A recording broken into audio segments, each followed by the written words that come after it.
بسم الله الرحمن الرحيم الحمد لله رب العالمين والصلاة والسلام على سيد الأنبياء والمرسلين محمد وآله وصحبه أجمعين أما بعد فأعوذ بالله من الشيطان الرجيم بسم الله الرحمن الرحيم ثاني اثنين إذ هما في الغار إذ يقول لصاحبه لا تحزن إن الله معنا صدق الله العظيم وقال النبي صلى الله عليه وسلم يسرا ولا تعسرا بشرا ولا تنفرا وقال ظنوا بالمؤمنين خيرا او كما قال عليه الصلاة والتسليم. عزیز بزرگوں، انسان کے جسم میں اللہ نے سب سے قیمتی چیز اگر کسی کو بنایا ہے تو وہ انسان کا دماغ ہے. انسان کا دماغ بہت قیمتی چیز ہے.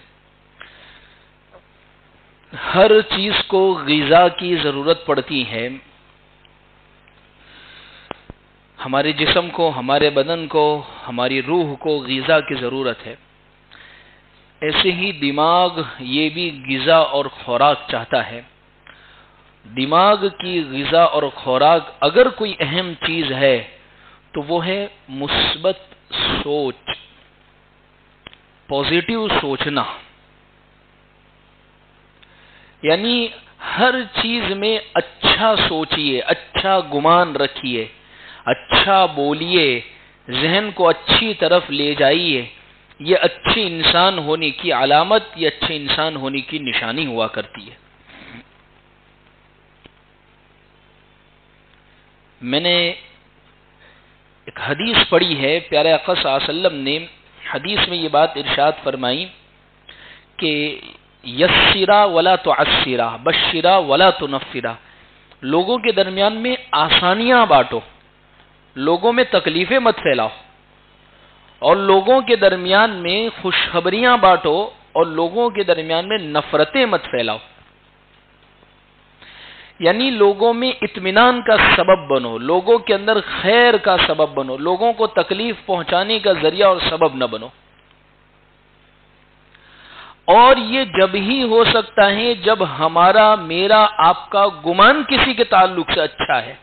میں بدگمانی کے اندر مبتلا نہ ہوں، میں پازیٹیو تھنکر ہوں، میں سوچ کے اعتبار سے اپنا رویہ مثبت اور پازیٹیو رکھتا ہوں.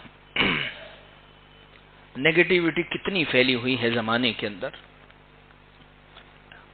ایک آدمی دوسرے سے بدگمان ہے، ایک آدمی اس کو سلام کرنے کے لیے تیار نہیں ہے، ایک آدمی اس کے ساتھ تعلقات رکھنے کے لیے تیار نہیں ہے. وجہ اس نے میرے سامنے برابر نہیں دیکھا، اس نے مجھے سلام نہیں کیا، میں گزرا تو میرے ساتھ اس نے فلاں ہی نہیں کیا. یہ تو تعلیم نہیں ہے ہمارے مذہب کی، یہ تو نہیں سکھایا ہے ہمارے دین نے. اور یہ سب چیزیں جب دماغ میں آتی ہے تو پھر انسان کا ذہن جو ہے وہ نیگیٹو بننا شروع ہو جاتا ہے. اس لیے اپنی سوچ کو، اپنے وچار کو لوگوں کے درمیان میں رکھنے کے لیے پازیٹیو اور مثبت چیز رکھیں ہمیشہ. بعضی مرتبہ انسان کوئی کام کر رہا ہوتا ہے، اس کام پورا کرنے کے پیچھے بعض مرتبہ اس کی محنت اتنا کام نہیں کرتی ہے جتنی اس کا سوچ کام کرتی ہے. جیسے بعض مرتبہ کسی کام کے متعلق کہتے ہیں کہ یہ کام تھوڑا ٹف لگتا ہے، پتہ نہیں ہوگا نہیں ہوگا، اس کو پورا کر پائیں گے یا نہیں کر پائیں گے. اکثر پھر وہ کام ہوتا ہی نہیں ہے پورا. اور ایک کام ظاہر میں کتنا ہی ٹف، کتنا ہی مشکل، کتنا ہی زیادہ ایسا لگ رہا ہو کہ یہ کام تو ایسا لگتا ہے نہیں پورا ہو پائے گا، لیکن اس کے متعلق انسان عزم اور ارادہ پورا کر لیتا ہے. اس کا ارادہ مضبوط ہے، اس کا عزم پورا ہے، تو وہ اس کام کو پورا کر لیتا ہے. اسی کو حدیث میں فرمایا گیا ہے یسرا ولا تعسرا بشرا ولا تنفرا، کہ آسانیوں کو تقسیم کرو، خوشخبری کو تقسیم کرو، تنگی، تکلیف اور پریشانیوں کو تقسیم مت کرو. اسی لیے ایک حدیث پاک میں پیارے آقا صلی اللہ علیہ وسلم نے ایک بات ارشاد فرمائی ہے کہ ظنوا بالمؤمنین خیرا، ایک مسلمان کے تعلق سے، ایک مومن کے تعلق سے جو گمان ہونا چاہیے، جو سوچ ہونی چاہیے، جو وچار ہونا چاہیے، وہ مثبت اور پازیٹیو ہونا چاہیے۔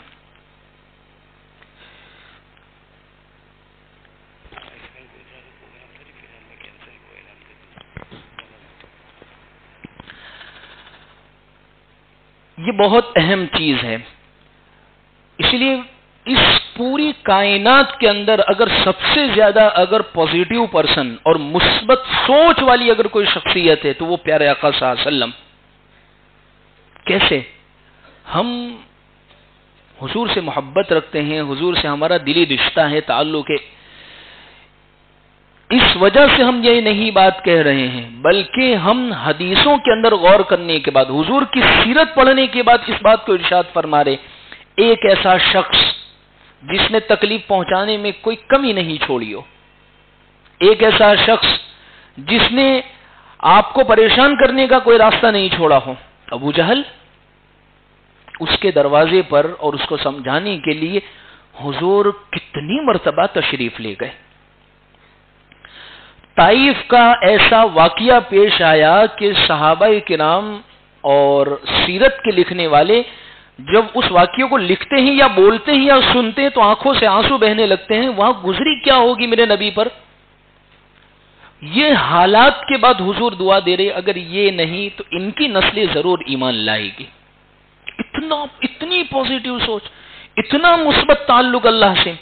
غزوہ احد کے اندر پیارے آقا صلی اللہ علیہ وسلم کے سر میں کھود کی کڑیاں گھس گئی، آگے کے دندان مبارک شہید ہو گئے، صحابہ کرام چکی کے اندر پس گئے، یعنی پاٹ کی طرح ان کا معاملہ ہو گیا۔ حضور صلی اللہ علیہ وسلم کے تعلق سے یہ خبر پھیل گئی کہ آپ شہید ہو گئے، حضور ایک بہت بڑا کھڈا تھا اس میں گر گئے۔ یہ سب حالات ہو رہے ہیں اور حضور اپنے ماتھے سے خون پوچھ رہے ہیں۔ حضرت فاطمہ رضی اللہ عنہا، اس زمانے میں جو علاج ہوتا تھا، جو بوریاں ہوتی تھی اس کو جلا کر اس کی راکھ بنا پر اور اس کو خون کے اوپر لگایا جاتا تھا تاکہ خون رک جاوے۔ حضرت فاطمہ رضی اللہ عنہ خون پوچھ رہی ہے اور حضور کی زبان سے یہ الفاظ ہے کہ اللہ میری قوم کو معاف کر دے، اس لیے کہ فَإِنَّهُمْ لَا يَعْلَمُونِ، یہ مجھے جانتے نہیں ہیں، یہ مجھے جانتے نہیں ہیں۔ اتنی پازیٹیو سوچ، اتنا مثبت تعلق۔ عزیز بزرگوں، ضرورت اس چیز کی ہے، دیکھیے آج جس دور سے ہم گزر رہے ہیں، خاص طور پر پازیٹیو مثبت سوچ ہو، لوگوں میں ڈراوا کم ہو، لوگوں کو محبتوں سے دین کے قریب کرنے والے بنے۔ اس لیے آپ دیکھیے حضور کی سیرت میں ہم غور کرتے ہیں، جب بھی لوگوں کے اندر ڈر کا، نفرت کا، خوف کا ماحول ہوا، سب سے پہلے پیارے آقا صلی اللہ علیہ وسلم مثبت پیغام لے کر آئے۔ ایک مرتبہ مدینہ میں ایک شور ہو گیا کہ پتہ نہیں وہاں سے کوئی آ رہا ہے یا وہاں کچھ آگ لگی ہے یا کوئی حادثہ ہو رہا ہے۔ صحابہ ڈر گئے اور دوڑنے لگے، وہاں سے حضور گھوڑے پر دوڑتے ہوئے تشریف لا رہے ہیں اور حضور ارشاد فرمائے بھائی کچھ نہیں ہوا، سب اطمینان ہے، سب اچھا ہے۔ جیسے میں اس کی ایک اکثر مثال دیتا ہوں، بہت اچھے طریقے پر بات سمجھ میں آئے گی۔ جیسے ہم بعض مرتبہ ڈاکٹر کے پاس جاتے ہیں علاج کروانے کے لیے، علاج کے لیے ہم ڈاکٹر کے پاس جاتے ہیں اور آگے میں چھاتی کے کونے میں بہت زور سے دکھ رہا ہے، پیشاب بہت زیادہ لگ رہی ہے اور بہت سارے ایسے سمٹمز ہے بیماری کے اور جو بڑی خطرناک کہلاتی ہے، لیکن اگر ڈاکٹر صاحب نے یوں کہہ دیا بہت احتیاط کی ضرورت ہے اب تو، ورنہ ذرا اگر آپ نے احتیاط نہیں کرا تو کچھ بھی ہو سکتا ہے، تو وہ کچھ تو بعد میں ہوگا، لیکن یہ پہلا اتنا سارا بولا اس سے بہت کچھ ہو جائے گا۔ اس لیے بعض ڈاکٹر کیا کہتے ہیں، بس آپ دوائی لیجئے، اللہ سے دعا کیجئے، مالک سے دعا کیجئے، اچھا ہو جائے گا، کوئی فکر کی بات نہیں ہے۔ یہ ڈاکٹر کا جو جملہ ہے کوئی فکر کی بات نہیں، یہ بہت کام کرتا ہے۔ پیشنٹ ایسے اچھا ہونا شروع ہو جاتا ہے، وہ پہلے سے کہتا ہے میرے کو تو ڈاکٹر صاحب نے بولا کچھ بھی نہیں ہے مجھے تو۔ کتابوں میں ایک واقعہ ملتا ہے، یہ لائٹ جہاں سے ہمیں ملی ہے، اس سے پہلے بلب ہوا کرتے تھے، بلب کی جس شخص نے شودھ کی ہے، ایڈیسن اس کا نام ملتا ہے کتابوں کے اندر، ایڈیسن نام کے شخص نے بلب کی سوچ کی ہے۔ وہ اتنا کمزور دماغ تھا کہ وہ چلتا ہی نہیں تھا، اس کے سر نے بلا کر سٹی ہاتھ میں دے دیا کہ اپنی ماں کو جا کے دے دینا. اندر سٹی کے اندر لکھا ہوا تھا آپ کا بچہ ذرا بھی چلتا نہیں ہے، دماغ نہیں ہے، پڑھنے کے بالکل لائق نہیں ہے، اس کو آپ اپنے گھر پر رکھیے. ماں کو لا کر وہ سٹی دیا، وہ لفافہ ہاتھ میں دیا. ماں سے پوچھا کہ امی کیا لکھا ہے؟ ہمارے ماسٹر صاحب نے کہا کہ یوں لکھا ہے آپ کا بیٹا تو بہت دماغ والا ہے، آپ کے بیٹے میں بہت صلاحیت ہے، آپ کا بیٹا بڑا محنتی ہے اور یہ کوشش کرے گا تو بہت کچھ بن جائے گا. یہ جملے تھے ماں کے، جس کا دماغ نہیں چلتا تھا اس شخص نے دنیا کے سامنے اپنا لوہا منوایا اور ایسی چیز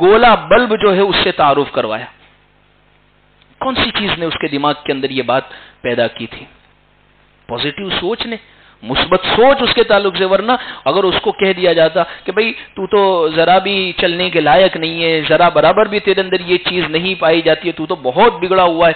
تو دیکھیے بعض مرتبہ میں نے اپنے کئی اکابرین کو سنا ہے اور بیان بھی فرماتے ہیں کہ بہت ساری مرتبہ بہت زیادہ منکرات اور بہت زیادہ نفی والی چیزیں بھی بیان نہیں کرنی چاہیے. اس کا اثر کیا ہوتا ہے؟ وہ گناہ بہت ساروں میں ایک تو نہیں پایا جاتا ہے، ایک بات. دوسری بات، بعض مرتبہ وہ گناہ کو سن سن کر کسی کے دل میں یہ بات پن یہ ہے کیا، ذرا کر کے تو دیکھے. بہت ساری مرتبہ انسان گناہوں پہ چڑھنے کی اس کی وجہ کچھ ایسی چیزیں جو اس کے کان میں بار بار پڑی، اس کی وجہ سے بھی وہ بہت ساری مرتبہ چڑھ جاتا ہے. اس لیے کہتے ہیں عربی زبان میں ایک کہاوت ہے، الانسان حریص مما منع، انسان اس چیز کا زیادہ لالچی ہوتا ہے جس سے اس کو روکا جاتا ہے. جیسے اگر کوئی بات آپ کو بہت جلدی پھیلانی ہے، کسی میں لوگوں میں بہت جلدی پھیلانی ہے، تو آپ جس کو کہیں اس کو ساتھ میں یوں بھی کہہ دینا دیکھ کسی کو کہنا مت، تو وہ اور زیادہ جلدی پھیلے گی. اور خاص طور پر عورتوں کو کہہ کے اس کو ساتھ میں یوں کہہ دینا کہ دیکھ تیرے کچھ بولیے خالی کسی کو مت بتانا، تو وہ انسان کو اب اس چیز سے روک دیا گیا ہے. تو وہ جس سے اس کو روکا گیا اس کا اور زیادہ لالچی کہ نہیں یہ تو پھر بتانی ہی پڑے گی کہ پوری دنیا کے اندر میں ہی ایک اکیلا ہوں جو مجھے جانتا ہے. پھر وہ جس کو بتا رہا ہوتا ہے تو وہ کہہ رہا اچھا تمہیں اب پتا چلے، ہم تو کب سے بھی پتا ہے. یعنی وہ پھیل چکی ہوتی ہے پہلے سے وہ بات، کیونکہ انسان کی یہ عادت رہی ہے کہ جس چیز کو اس سے روکا جائے وہ اس کا اتنا زیادہ لالچی ہوتا ہے. خیر میں تو یہ بات سمجھانا اور بتلانا چاہ رہا ہوں کہ اپنے اندر دراصل احساس کمتری پیدا نہ ہو اور مثبت اور پازیٹیو سوچ پیدا کرے. قرآن کے حوالے سے میں 3 واقعے آپ کو بتاتا ہوں، 3 واقعے قرآن اور حدیث سے، جس سے آپ کو سمجھ میں آئے گی بات. اتنا خوف کا ماحول، اتنی نیگیٹیوٹی پھیلی ہوئی ہے، اتنے ڈر کے ماحول کے اندر اللہ کے جو انبیاء ہے وہ لوگوں کے اندر کیسا اطمینان رکھوا رہے، لوگوں کے اندر کیسی محبتیں تقسیم کر رہے ہیں. پہلا واقعہ حضرت یوسف علیہ السلام کا.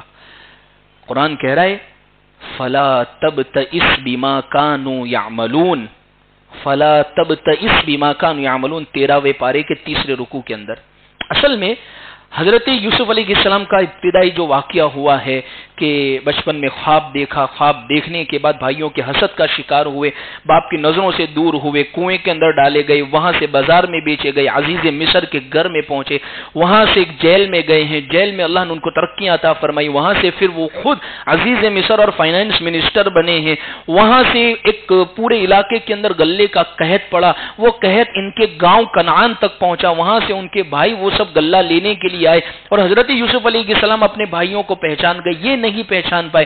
اب حضرت یوسف علیہ السلام ان کے خود کا جو سگا 1 ماں کے جو بیٹے تھے بنیامین اور حضرت یوسف علیہ السلام، باقی جو 10 تھے وہ دوسری ماں کے بیٹے تھے.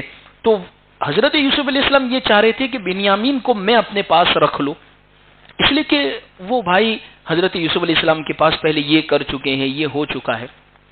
تو آپ نے جب یہ لوگ غلہ لینے کے لیے آئے تو حضرت یوسف علیہ السلام نے ایک کمرے میں 2 کو سلایا.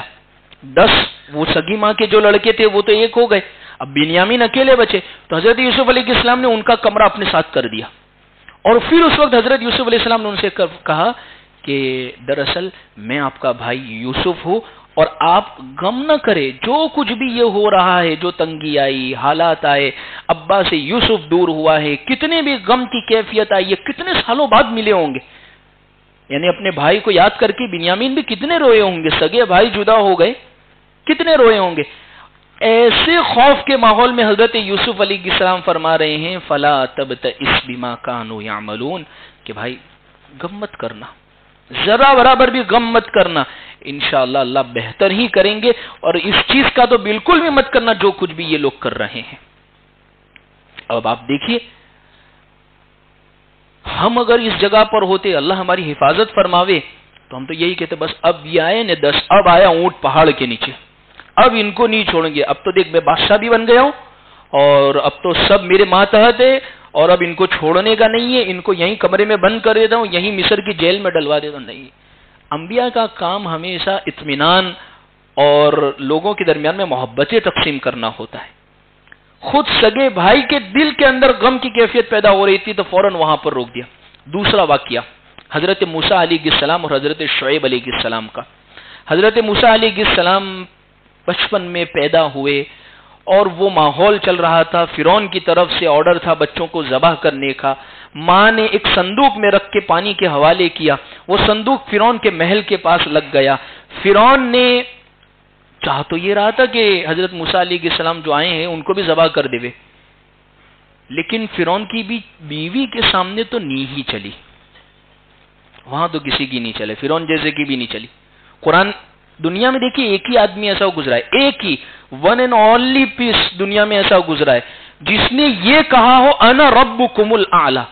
دوسرے دعوے تو بہت ہوئے دنیا میں ڈکٹیٹر ہوں، میں فلاں ہوں، میں بڑا ہوں، میں وہ ہوں، یہ ہوں۔ خدا ہونے کا، رب ہونے کا دعویٰ صرف ایک آدمی نے کیا ہے، لیکن بیوی کے سامنے اس کی بھی نہیں چلی۔ اچھا، حضرت آسیہ وہ کہہ رہی ہیں کہ ہم یا تو ان کو بیٹا بنا لیں گے، کہ کتنا خوبصورت ہے، اب نبی کو دیکھ کر تو سیدھی محبت دل میں اترے گی۔ حضرت حلیمہ سعدیہ اور ان کی سہیلیاں جب آئی تھی مکہ المکرمہ میں بچوں کو دودھ پلانے لینے کے لیے، تو وہ بہت سارے بچے دیکھ رہی ہے۔ حضرت حلیمہ سعدیہ بہت لیٹ میں آئی، ان کی سب سہیلیوں نے ایک کے بعد دوسرے بچے لے لیے تھے۔ ان کی قسمت میں اللہ نے جو ہیرا لکھا تھا وہ سب سے افضل البشر، جیسے ہی پہنچے تو اچھا پہلے تحقیق یہ ہوتی تھی، دودھ پلانے کے لیے جب عورتیں آتی تھی تو تحقیق یہ کرتی تھی باپ ہے، بزنس کیا ہے، خاندان کیسا ہے، ملے گا کیا یہاں سے، خرچہ کتنا ہوگا، اور سب دیں گے کہ نہیں دیں گے، 2 سال کے بعد واپس دینے آئیں گے تو کھولا بھرائیں گے کہ نہیں بھرائیں گے، یہ سب چیزیں چلتی تھی بہت۔ اب حضرت حلیمہ سعدیہ جیسے کہ پیارے آقا صلی اللہ علیہ وسلم کو دیکھ رہی ہے، حالانکہ ان کو پتا تھا یہ یتیم ہے، باپ ہے ہی نہیں، خاندان غریب ہے، یہاں سے کچھ ملنے والا نہیں ہے، لیکن جیسے کہ حضور کو دیکھا دل میں ایسی محبت اتری، اپنے شوہر سے کہنے لگی چاہے ہمیں کچھ ملے کہ نہ ملے ہم اسی بچے کو لے کر جائیں گے۔ اور حضرت حلیمہ سعدیہ نے پھر برکتیں دیکھی۔ جس حلیمہ کو کوئی جانتا نہیں تھا دنیا کے اندر، کوئی پتہ نہیں تھا کسی کے تعلق سے، حضور سے جڑنے کی نسبت یہ ہو گئی کہ جب بھی ہم یہ کہتے ہیں کہ حضور کو دودھ کس نے پلایا تو ہمارے ذہن میں فوراً آتا ہے حضرت حلیمہ سعدیہ رضی اللہ عنہ۔ یہ حضور کے ساتھ جڑنے کی نسبت ہے۔ تو بات دراصل یہ ہے کہ حضرت موسیٰ علیہ السلام یہاں پلے بڑے، پھر اس کے بعد آپ کے ہاتھ سے ایک قبطی مارا گیا۔ حضرت موسیٰ علیہ السلام مصر چھوڑ کر چلے گئے، مدین کا راستہ آپ نے اختیار کر لیا۔ مدین جیسے ہی پہنچے تو وہاں پر کچھ عورتیں تھیں، ان کے پانی پلا دیا اور ایک درخت کے نیچے بیٹھ گئے، انتظار کر رہے تھے کہ اللہ کی کوئی مدد آ جاوے۔ تو یہ عورتیں آئی، کہا کہ ہمارے ابا آپ کو بلاتے ہیں اور آپ سے بات کرنا چاہتے ہیں۔ اور ابا کون ہے؟ حضرت شعیب علیہ السلام۔ حضرت شعیب علیہ السلام کے سامنے حضرت موسیٰ علیہ السلام بیٹھے۔ فلما جاءہ وقص علیہ، حضرت شعیب علیہ السلام کے سامنے موسیٰ علیہ السلام نے پورا قصہ سنایا کہ میرے ساتھ یہ چیزیں ہوئی ہے۔ حضرت شعیب علیہ السلام نے زیادہ کچھ بھی نہیں کہا، صرف ایک بات کہی۔ حضرت شعیب علیہ السلام نے فرمایا لا تخف نجوت من القوم الظالمین، ذرا بھی ڈریے مت، ذرا بھی خوف مت رکھیے دل کے اندر، آپ ظالم قوموں سے نجات پا چکے ہیں، اب آپ مدین کے اندر آ چکے ہیں، ان کا شہر بھی آپ سے دور ہو چکا ہے۔ اتنا اطمینان حضرت موسیٰ علیہ السلام کو اس جملے سے ہوا ہے کیونکہ اتنا لمبا سفر اور وہ غم سوار ہے کہ وہ ایک قبطی مارا گیا. مصر کے اندر آرڈر اور وارنٹ نکلا ہوا ہے. پردیسی اور اجنبی شہر یہاں کمائیں گے کیا, کھائیں گے کیسے, گزر بسر کیسے ہوگا, لائف کیسے کٹے گی. ایک جملے نے یہ کام کیا ہے, نجوت من القوم الظالمین, کہ حضرت موسیٰ علیہ السلام ان کے یہاں پر خادم کی حیثیت سے بھی رہ گئے, شادی بھی ہو گئی اور اطمینان والی زندگی بسر ہونے لگ گئی. دو واقعے. تیسرا واقعہ قرآن میں, جس وقت حضور صلی اللہ علیہ وسلم نے ہجرت فرمائی, پیارے آقا صلی اللہ علیہ وسلم نے جس وقت ہجرت فرمائی تو آپ مکۃ المکرمہ سے شارع الہجرہ, مسفلا والا جو روڈ ہے جہاں کبوتر کو دانا وغیرہ کھلاتے ہیں, 79 کی گیٹ سے ہم سیدھے نکل کر سامنے کی طرف جب ہم جاتے ہیں, وہ اس روڈ کو کہتے ہیں شارع الہجرہ. وہاں سے چلتے ہوئے حضور نے سیدھا مدینہ کا راستہ اختیار نہیں کیا, وہاں سے ہٹ کر آپ ایک جانب چلے گئے اور غار ثور کے اندر حضور نے 3 دن تک قیام فرمایا. 3 دن وہیں ٹھہرے. وجہ کہ ابھی یہ لوگ شودیں گے, ڈھونڈیں گے, تلاش کریں گے تو دور تک جائیں گے, راستوں میں جائیں گے, پہاڑ تک تو اتنا اوپر تو کوئی چڑھ کر نہیں آئے گا, اس لیے پیارے آقا صلی اللہ علیہ وسلم وہاں پر رکے.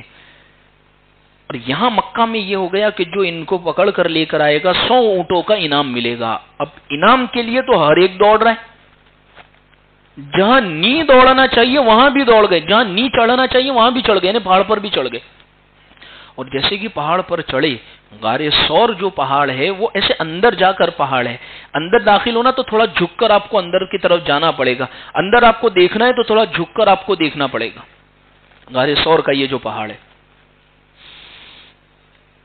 اب حضرت ابوبکر صدیق رضی اللہ عنہ یہ دیکھ رہے ہیں کہ ان کے پیر نظر آ رہے ہیں, ان کے جوتے نظر آ رہے, یہ لوگ یہیں پر گھوم رہے, اور حضور سے کہہ رہے کہ حضور اگر انہوں نے ہمیں ذرا بھی جھک کر دیکھ لیا تو ہم پکڑے جائیں گے.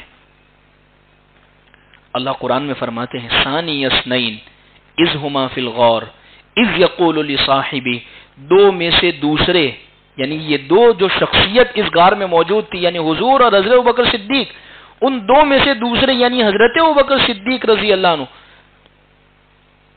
اذ ہما فی الغار اذ یقول لصاحبہ, پیارے آقا صلی اللہ علیہ وسلم جب اپنے ساتھی یعنی اپنے صحابی, اچھا قرآن نے حضرت ابوبکر صدیق کو صحابی کہا ہے, قرآن نے حضرت ابوبکر صدیق کے صحابی ہونے کی گواہی دی ہے. اس لیے علماء نے مسئلہ لکھا ہے کہ اگر کوئی شخص کسی اور صحابی کا انکار کرے بہت بڑا گنہگار ہوگا, بہت بڑا مجرم سمجھا جائے گا.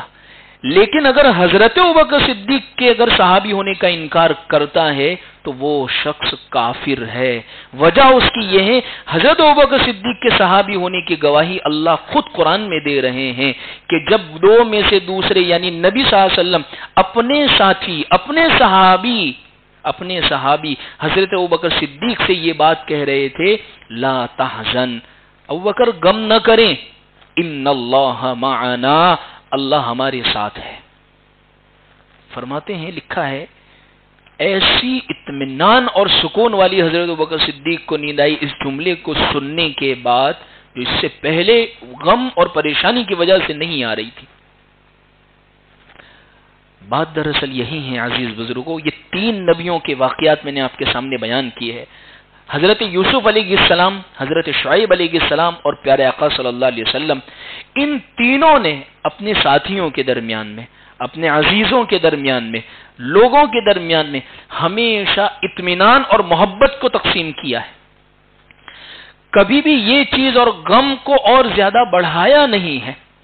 لہذا ہماری بھی یہ ذمہ داری بنتی ہے, بعض مرتبہ غم, فکر, پریشانی, ٹینشن ہو جاتے ہیں لیکن اس کو ہم لوگوں کے درمیان میں تقسیم نہ کریں, اور خاص طور پر اپنی اولادوں کے درمیان میں نیگیٹیوٹی کو نہ ڈالیں. ورنہ بہت سارے ماں باپ جو ہوتے ہیں کہ اپنی اولاد میں ہی منفی اثرات پیدا کر رہے ہوتے ہیں کہ تو رہنے دے, تیرے سے تو کوئی دارے نہیں ولیں گے, تجھ سے تو کچھ نہیں ہوتا ہے, تجھ سے کچھ بھی نہیں ہو پائے گا, تجھ سے یہ بھی نہیں ہوتا ہے, فلاں بھی چیز نہیں ہوتی. اتنا خراب اثر ان چیزوں کا پڑتا ہے, ان باتوں کا. اس لیے دیکھیے باتیں ایسی چیز ہوتی ہے کہ اس کا انسان پر اثر ہوتا ہے, بالکل ہوتا ہے.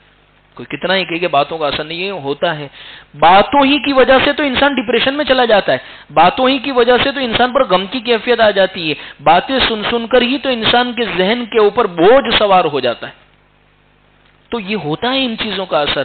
لہذا ضرورت اس چیز کی ہے نہ اپنی اولاد کا کسی سے موازنہ کرے، مقابلہ کرے کہ تو ایسا کیوں ہے، وہ تو ایسا ہے، تجھے یہ کیوں نہیں آتا، اس کو تو یہ چیز آتی ہے. کبھی بھی ایسا موازنہ اور مقابلہ نہ کرے. یہ منفی چیز آپ اس کے ذہن میں ڈال رہے. اسی طریقے سے ہمیشہ اس کے حوصلے کو بڑھائے، اچھے لوگوں کی صحبت اس کو اختیار کرنے کو کہے، اللہ پر توکل اور بھروسہ اس کو کرنے کو سلا. کبھی بھی اس کو اللہ سے مایوس نہ کرے، نا امید نہ کرے. ہمیشہ حضور کی حدیث ہے ظنوا بالمؤمنین خیرا، اچھا گمان، کبھی بھی بدگمانی، نیگیٹیوٹی، منفی اثرات کبھی بھی ان کے درمیان میں نہ ڈالے.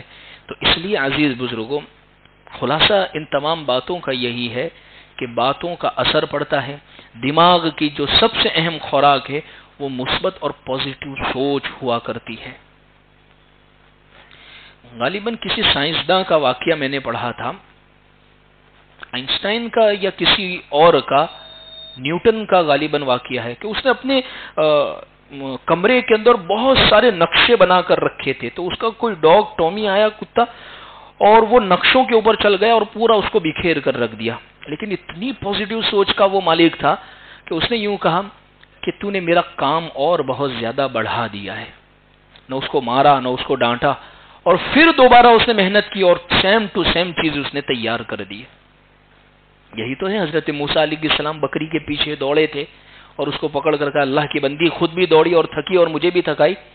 یعنی کتنی محبت کی بات. پیارے آقا صلی اللہ علیہ وسلم کی زندگی میں ہمیں یہی تو بات ملتی ہے. اس لیے عزیز بزرگوں، ضرورت اس چیز کی ہے کہ لوگوں میں محبتیں بانٹے، محبتیں تقسیم کرے، نفرتیں نہ پھیلائے. اللہ سے ہم دعا کرتے ہیں اللہ ہمیں ان باتوں پر صحیح معنی میں عمل کی توفیق عطا فرمائے. وآخر دعوانا ان الحمد للہ رب العالمین.